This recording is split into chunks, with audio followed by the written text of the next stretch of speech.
नमस्कार, आप देख रहे हैं इस वक्त की बड़ी खबर। मैं हूं अभिषेक सिन्हा आपके साथ। बड़ी खबर, 5 करोड़ आदिवासियों को, जनजातीय समुदाय के लोगों को राहत है। आज जो बजट केंद्रीय वित्त मंत्री निर्मला सीतारमण ने पेश किया है, उस बजट में पीएम जनजातीय उन्नत ग्रामीण अभियान की घोषणा की गई है और इस अभियान के तहत करीब 5 करोड़ आदिवासियों को लाभान्वित करने की योजना है सरकार की। एक बड़ी राहत की खबर है ये झारखंड के लिए भी। दिखाते हैं ग्राफिक्स के माध्यम से आपको क्या कुछ हुआ है आज के बजट में। मोदी 3.0 का पहला बजट पेश। बजट 2024-25 में आदिवासियों के लिए सौगात। आदिवासी समुदाय के लिए नई योजनाओं की घोषणा। प्रधानमंत्री जनजातीय उन्नत ग्रामीण अभियान की घोषणा। योजना के तहत आदिवासी बहुल गांवों और आकांक्षी जिलों में आदिवासी परिवार को कवर किया जाएगा। पीएम जनजातीय उन्नत ग्रामीण अभियान में 63,000 गांवों को शामिल करने की योजना है। नई योजना से 5 करोड़ आदिवासियों को फायदा मिलेगा। आदिवासियों की सामाजिक आर्थिक स्थिति में होगा सुधार। 2011 जनगणना के अनुसार भारत में अनुसूचित जनजाति की आबादी 10.45 करोड़। आदिवासियों के लिए लॉन्च होगी स्पेशल स्कीम। पूर्वोदय योजना का भी ऐलान। केंद्र सरकार ने किया बिहार, झारखंड, पश्चिम बंगाल, ओडिशा और आंध्र प्रदेश के लिए पूर्वोदय योजना का ऐलान। मोदी 3.0 का पहला बजट आज पेश किया है।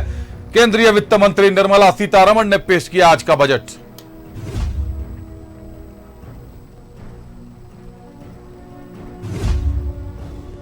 साथियों, हम सब लोग मिलकर भारत को ग्लोबल मैन्युफैक्चरिंग हब बनाएंगे।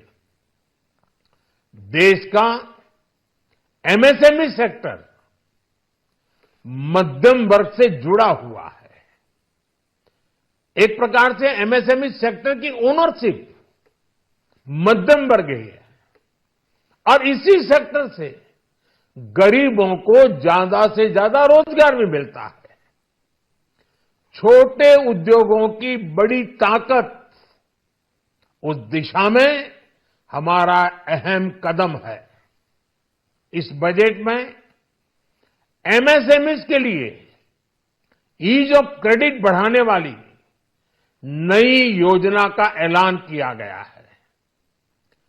मैन्युफैक्चरिंग और एक्सपोर्ट्स इकोसिस्टम को हर जिले तक ले जाने के लिए बजट में अहम घोषणा की गई है। साथियों, रोजगार और स्वरोजगार के अभूतपूर्व अवसर बढ़, ये हमारी सरकार की पहचान रही है। आज का बजट इसे और सुदृढ़ करता है। देश और दुनिया ने पीएलआई स्कीम की सफलता देखी है। अब इस बजट में सरकार ने एम्प्लॉयमेंट लिंक्ड इंसेंटिव स्कीम की घोषणा की है। इससे देश में करोड़ों करोड़ों नए रोजगार बनेंगे।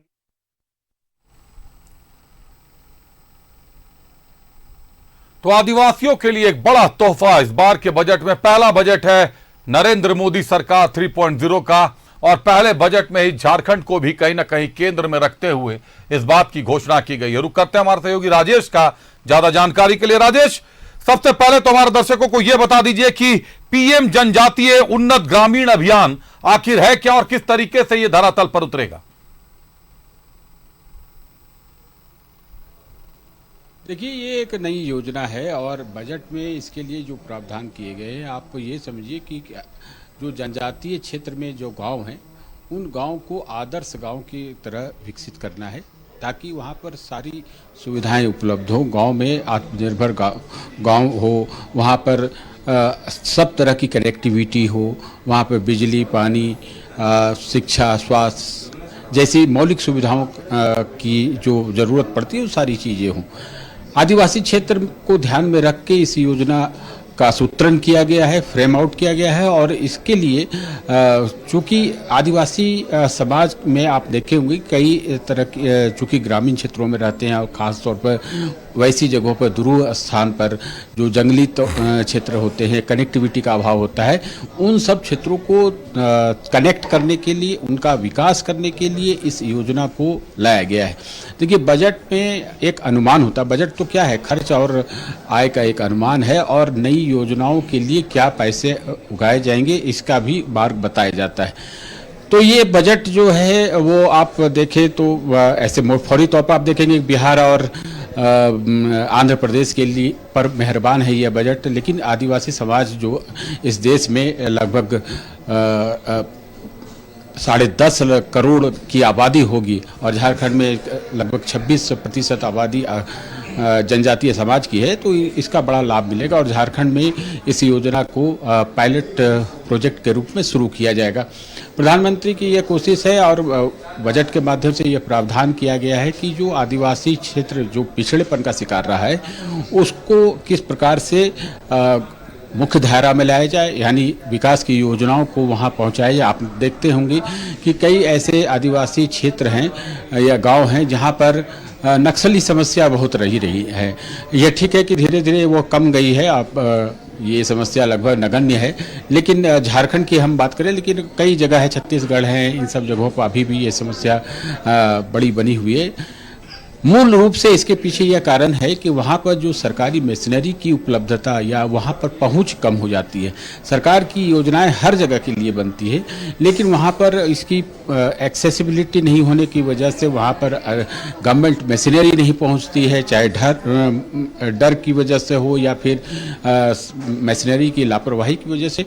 इस कारण से ये क्षेत्र पिछड़े रहे हैं। तो एक पायलट बहुत सेंट्रलाइज वे में ऐसे गांवों को, जिनका मान लीजिए एक जैसा कोई गांव है किसी बुंडू क्षेत्र में, वहां पर कोई छोटा सा गांव है, 1000 आबादी वाला वह गांव है, या तो उसको एक प्रोजेक्ट, पायलट प्रोजेक्ट के रूप में विकसित करना, और उस क्षेत्र के लोगों को वो तमाम मिनिमम बेसिक सुविधाएं उपलब्ध कराना, यही इस योजना का मूल भाव है।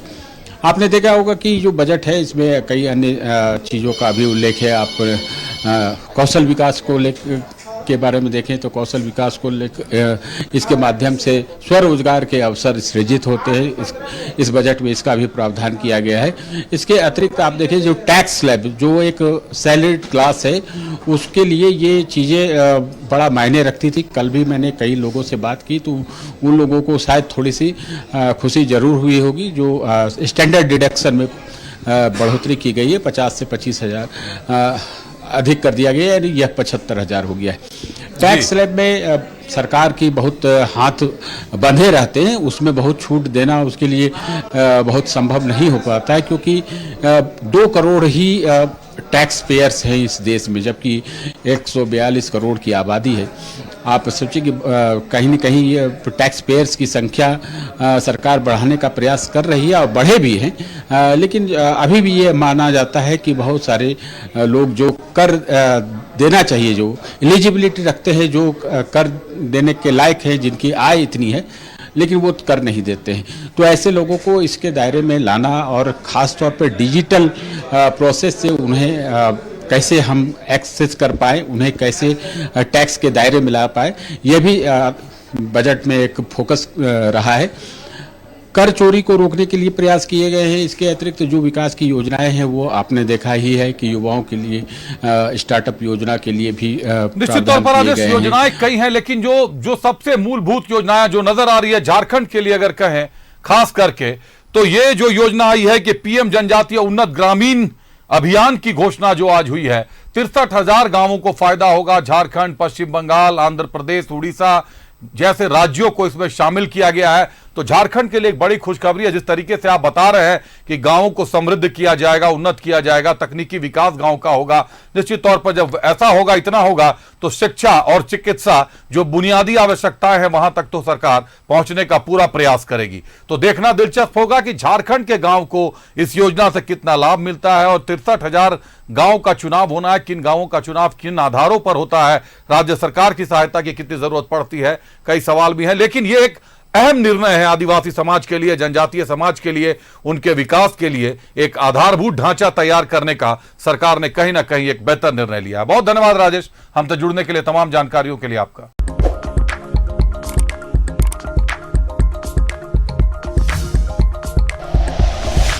Like and share videos, subscribe करें हमारा चैनल और प्रेस करें बेल आइकॉन। न्यूज़ 11 भारत, सच है तो दिखेगा।